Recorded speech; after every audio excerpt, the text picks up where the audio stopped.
In 2001, a song came out that I think perfectly encapsulates why and how the music industry has always got artists by the balls. And the chorus goes like this: "Everything is free now. That's what they say. Everything I've ever done, I've got to give it away. Someone hit the big score. They figured it out, that we're gonna do it anyway, even if it doesn't pay. We're gonna do it anyway, even if it doesn't pay." What a beautiful, pure, naive, vulnerable sort of working principle, a foundational place for artists to be generous with their work, to seek connection, right? It's a good thing. And at the same time, it leaves us in that vulnerability open to all kinds of manipulation and predation by the music industry, by the tastemakers, the labels, the middlemen, the platforms. They know they almost don't even need to exploit us. We're going to do it to ourselves. And in this episode, I want to explore why I think that is first, and how we can adopt some new skills and mindsets that maybe don't make us impervious to that kind of manipulation, but at least make us better advocates for ourselves and our own value. That's what we're going to talk about today on Scratch Track. What's up? Hello, welcome to Scratch Track, a brand new podcast by me, Chris Robley, for you, the busy musician, the music creator, the artist who is juggling a lot of adult responsibilities in your life. You might have kids, you might have a career outside of music, you might have aging parents, you might be an aging parent. In short, you are a person for whom music is a vital part of your life, but it really can't be the whole of your life the same way it might be for some, rich 18-year-old kid who has all the time and money in the world to burn. You are a person who has precious few minutes every day or precious few hours every week to do things like promote your music or to run the infrastructure of your music business. And you want to be able to do that in an effective way where you're not chasing trends and going broke and burning out. You need to really make those minutes and hours count. That is what we're going to be focusing on in this podcast. And Scratch Track is brought to you this week and every week by Demo, the best place to be if you are an artist who fits the description I just laid out and you're wondering, where the hell do I start? Well, go to musicdemo.org. All right, we're going to talk today about why musicians start from a place of such empowerment. And to quote the great Martin Atkins in his book title, "Welcome to the music industry, you're fucked." Are we fucked? Have we been? Yes, we absolutely have. Is it always going to be our lot forever? Are we just doomed to constantly being at the mercy of middlemen and labels and tastemakers and platforms? Why? Why do we get fucked so often? Why are we susceptible to terrible royalty rates? Why are cover charges at local concerts still $5 when that's what they were in 1972, despite the fact that everything else has gotten more expenses, including wages, because of inflation? Why are musicians afraid to make merch offers? Why are we embarrassed to sell our CDs and our t-shirts at gigs? Why are we fucked? Well, I have a theory on this, which I'll obviously tell you in a sec. I also want to tell you, I don't think we're doomed to this fate forever. And so by the end of the episode, you're going to have 10 questions to ask yourself to see if you're falling prey to a lot of these common traps that musicians fall into. I will also have some suggestions for a mindset change that will help you better value your music. Now, I want to make a distinction between what I call musicians and what I call artists. So in my mind, a musician is a craftsperson, someone who has developed, instrumental proficiency, or maybe they're a vocalist for hire. They are the church organist, the symphony violinist, the saxophone player in a jazz ensemble, might be a piano player who plays at the ballet rehearsal, a person who shreds a guitar solo at a wedding band. Whatever it is, they are providing a service that is not solely linked to their identity. They might take pride in their work. They may have some ego invested in doing a good job, but ultimately that good job is translating the creative output of someone else for a very specific purpose. That's a musician for me. Their identity isn't riding on the material itself. And because of that, they're more likely to advocate for themselves in professional scenarios. They're more likely to ask questions like, how much does it pay? What should I wear? What do I need to prepare for? What time do I get there? What exactly do you want me to play? There's a lot of really clearly defined details about these sorts of gigs. And as such, it gives these musicians enough information where they are empowered to say yes or no to a job. Essentially, that's what it comes down to. It's a job. And I don't mean to suggest that that makes it inherently easier for them. They may be in a town where live music is suffering and they have to bring their rates down. There are all kinds of challenges to making a living as a musician. But at its core, they still treat themselves as a full participant in a labor negotiation. Now, to me, an artist, on the other hand, well, they may get paid too, but they've approached their music career with something very fundamentally different as a core principle. it's not a job. It's a calling. It's a need. It's an obsession. It might be a very sort of grounded and generous need to share music in order to connect with audiences, to give art to the world that heals them or helps them in some way. It might be a very insecure and kind of bad ego-driven obsession where you need like validation, like I need the world to love me because whatever, I have to prove to the world that I'm a good boy. I did a good job. Or probably more realistically, some mix of those extremes. They're songwriters, they are, recording artists, people who are seeking validation, and they have this sort of existential need to be seen and validated for the thing that is, again, intrinsic to who they are, what their sense of self is. And so for artists, they approach the business aspect, the monetization of their intellectual property, from this perspective where the real reward is actually the attention, the validation, being seen, the connection, the self-aggrandizement. There's all these emotional things that are for us the real reward, so that when someone, let's say, streams our song on Spotify, okay, you're going to get, fractions of a penny. That is by far the afterthought. The reward in our mind is that that person paid attention, listened, and we have one more little number on our public stats. And again, that one little number up there says, oh, I'm a good boy. I did a good job. I'm a real artist. I can now justify my life decisions to all the people back home or my family or all the doubters and haters. But it is for us, the artist, a thing we are compelled to do even if it doesn't pay. And that is, in a way, a problem. If the real reward for us is emotional and not monetary, then you can see why musicians, the sort of craftspeople, the instrumentalists and stuff, are more likely to unionize. They collectively bargain, they organize, they have these sort of standards and principles. Whereas artists are basically scabs. You know what scabs are? They're the people that break the union strike, they cross the picket line, and they go to work. And artists are essentially scabs at heart because we need the stage, right? And although from like a theoretical standpoint, art is not a zero-sum game and we don't need to be super competitive, we often do have this sort of inner voice that I'm going to need to, I won't admit it out loud, but I'd cut that guy's throat for the opportunity he's got. And if you don't take that job, if you don't play that stage, if you don't get that attention, well, someone else will. And then you're not getting the validation that you deserve. And I'm as guilty of this as anyone. I play two pretty distinct types of shows. I'll do like my own material for 45 to 90 minute sets in a listening room. Or about 4 or 5 times a year, I go to a local bar and I play like 4 hours of covers and I have a blast. The problem is I have such a blast that when I only need to play for 3 hours, I should be taking 15-minute breaks every hour, and I do none of it. I probably take one 10-minute break. I'm having so much fun that hour 3 arrives, and I just keep playing, and now it's 4.5 hours into it. Am I going to get more money for that? No. The people who are there, who I want them to keep dancing, have already tipped me. The venue has already agreed to what they're going to pay me, so I don't make anything else. I'm just there for my own gratification at that point.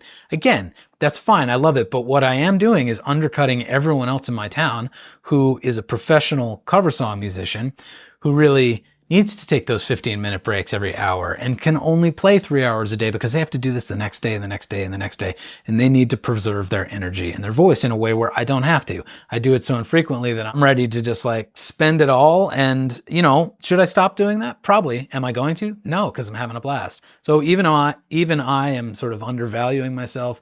And I guess not really helping the cause of my local music scene all that much, which is proof that we're all going to undercut each other. And to bring that back to unions for a second, I think it's the very reason why people who are sort of tacticians of a musical craft, the musicians, think of joining the musicians union. And artists generally don't. It's an afterthought of an afterthought. And in fact, a lot of artists I've heard say things like, why the hell would I join the musicians union? Then there'd be an expectation on me to turn down all these crappy gigs I play. And I need to play them. So by joining a union, I'm disadvantaging myself because I need those opportunities that I would now be expected to turn down. So the sad truth is artists are really operating not in a monetary economy, but a validation economy. And it's made all the more worse by the fact that the platforms and the labels, they all know it. And so they put our stats out there for everyone to see, which makes our behaviors and our obsessions all the more self-defeating. Because if we're going to do it anyway, even if it doesn't pay, which again is a naive and beautiful place to start from, but also dangerous, well, these platforms sweep in and they're like, hey, let's make your stream counts public. Let's make your likes and your follower counts public. Let's give you all this visible ego junk food. Because if we already think that the real payment is the likes and the attention and the visible proof that we are real, valid musicians, then why would we ever ask for more? We are happy for these vanity metrics, these forms of social validation that have no correlation to off-platform results. We are happy with 100,000 Spotify streams for the song when no one has bought the CD. We are happy with an Instagram post that has gotten 1 million views and 100,000 likes that generated no sales, when we really should favor the post that only got 200 views and 20 likes and generated 2 CD sales.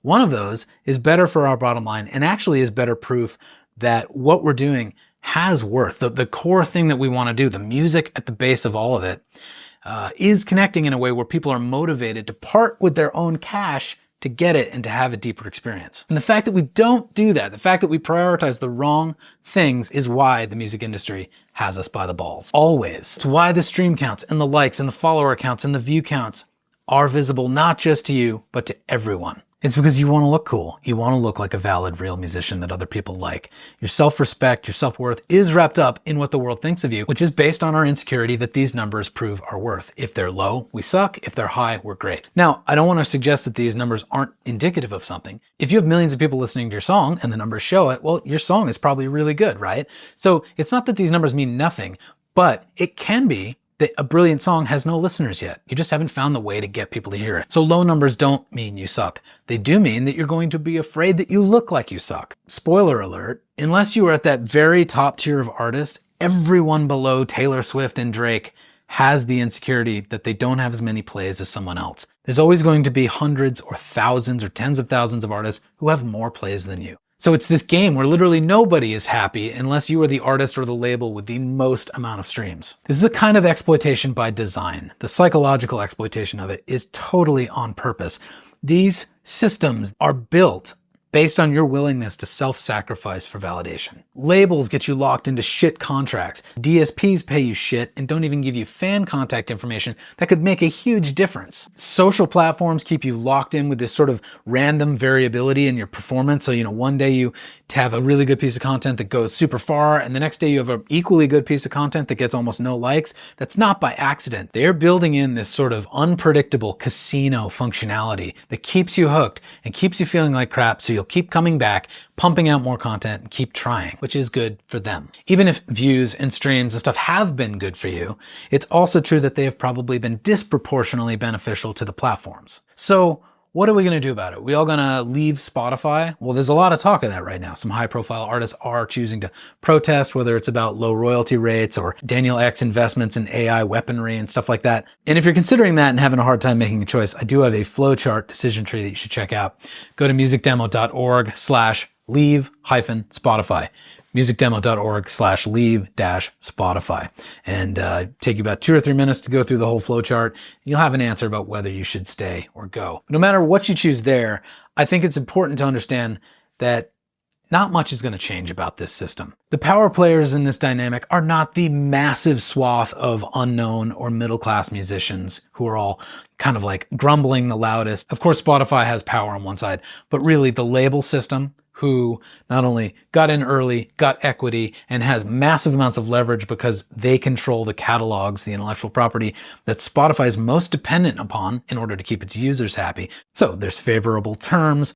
Spotify adjusted how royalties work about a year ago so that labels actually can make more money. And this is too complicated to explain right now, but basically label artists can commit more streaming fraud than independent artists and suffer way less consequences. So that is one side of the power dynamic. The labels are happy. On the other side is users, subscribers, fans, and they're pretty happy too. They get quick accessibility, a platform they're familiar with, lots of music discovery, pretty cheap prices. They're not really going anywhere. So if Spotify tried to increase the royalty pool by raising subscription prices, they may lose subscribers on the one hand, or it may actually increase the pool of money. But who is that benefiting? Again, disproportionately, the labels and the people getting the most amounts of streams. Because if the royalty rate goes from fractions of a penny to a penny, is that really going to do much for you if you are getting thousands of streams per month? I mean, it may really help if you're getting millions of streams, sure, but I don't think it's going to make a super measurable difference at the lower levels of streaming engagement. So now you're probably hoping, well, some new platform will come along that will replace this incumbent problematic Spotify. Well, here's a news flash. If a platform or a trend emerges that takes the wind out of Spotify's sails, it will likely be because it's faster, cheaper, more entertaining, or switching to it gives the user some sort of social cachet. And I don't think any of those indicators of a trend shift mean inherently that artists are going to be in a better position. So even the demise of Spotify, if it were to happen, doesn't feel particularly promising. So if everyone in this equation is happy except the least powerful players, where does that leave you? I think there is a middle path. The cottage industry artist, the tradesperson artist. So here's a little reframe. Just imagine you're not an artist for a second. You are a plumber. Someone calls you and maybe their drains are clogged or something, some emergency, and you show up. Are you going to go, oh, I just really want you to think I'm a good plumber, so I'm going to do this for free? Or, oh, I really should only charge you $50 even though I'm $300 an hour because I just want you to think I'm a good plumber. No, you have pride in your work. Of course you do. You want them to think you're doing a good job. You want to do a good job, so they'll call you again if they have needs. But you charge your rate, you do the best you can, you fix a problem, and then you get out of there so you can do another job and make more money. Plumbers want to get paid, not feel seen. Now here's the thing. For you as an artist, you don't have to choose. You can still be happy with the reach, the attention, the validation, the free availability that Spotify gives you. I mean, for me, there is a kind of a not a satisfaction, but a relief in knowing that my music catalog is just kind of always out there on this place that anyone can casually engage with without me having to do anything. I don't have to teach them how to open a zip file. I don't have to instruct them on where to go for Bandcamp or how that works. It's simple. So many people are already there. There is convenience, and that is worth something to me as a person who wants free attention. On the other hand, I have the ability as an artist to offer so much more than that. I can not only create music that could change someone's heart or mind or make them feel something they hadn't felt or make them feel seen in something they knew they felt. I mean, those are sort of priceless emotional things. But also, I can say, hey, you love that lyric that changed your life? Here's the hat. It's $35. Not that much money, right? Or you want to get on a Zoom call and talk about that song for an hour?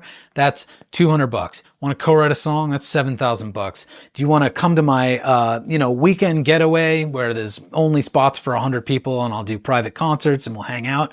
That's $10,000. I can pay such careful attention to the way that I package my merch so that when you open it up, you feel like you're entering a whole new world. You are worth paying well. Stop acting like your fans don't agree. And in a way, you can kind of flip the script and think that you have the best of both worlds. On the one hand, you can have this willingness to let your music be out there for free and kind of completely devalued, because what you get in turn is reach and catalog consistency and, low friction engagement with people who just want to check you out. But then as they get closer and closer to you, closer and closer to fandom, every one of those steps they take towards you is more and more permission for you to come up with good offers and good things to sell them that they are more and more likely to buy. So yes, you can still say, I'm going to do it even if it doesn't pay, but I'm also going to get paid. Throughout this episode, you may have sort of seen yourself in a few of the examples already, but I have 10 questions for you to ask. Are you devaluing your music? Are you running a business, or are you just giving it all away too soon?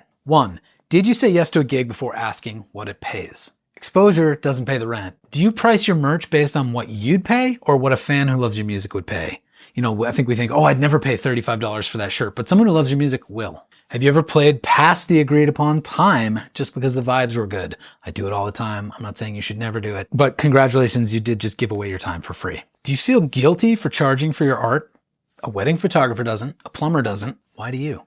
Do you feel more excited about a big stream count than a big payout? Streaming metrics are ego snacks. It's not income. Have you ever undercut another artist just to get a gig? Do you avoid offering premium experiences like a signed merch or a private gig or something like that because you think no one will buy that? They might if you actually offered it. When someone asks what you charge, do you immediately feel sheepish and be like, I apologize, it's just $300, but. No, stop. Here's what you say. My rate is $300. Is that in your budget? Now they can serve it back to you and you have the right to say yes or no or negotiate accordingly, but you're in control. Do you give away everything for free, your music, your content, your live streams, without a plan to monetize that attention somewhere down the road? I'm not saying you shouldn't give away your stuff. I do it too, but you have to have a way of getting those people into a journey or a funnel that can benefit you later. You need to convert attention into income, and building trust doesn't mean work free forever. And to kind of restate a previous question a different way, would you rather feel seen or get paid? It's fine to be seen. It's It's also good to get paid. So I hope this episode has given you a little bit of motivation to see that you can be validated and valued at the same time. Keep your purity, it's a beautiful thing, but build the muscle to ask for what you're worth. Learn to make offers, think like a tradesperson, price your passion, and build systems that don't rely on exploitation. Get people off those platforms into your world where you can communicate with them directly. You can build a career where your love, your passion stays intact, and the money shows up too. And if you're trying to build that kind of career without burning out, go to musicdemo.org. Sign up for the newsletter, grab a free guide, or you can contact me if you're interested in what it would look like to work together on your music promo. I'll see you next time. Oh, and by the way, trivia answer. If you were wondering who wrote that song I referenced at the very beginning, it was Gillian Welch and David Rawlings from their 2001 song, Everything is Free, on the album Time the Revelator. Or is it just Revelator? Check it out, you'll find it.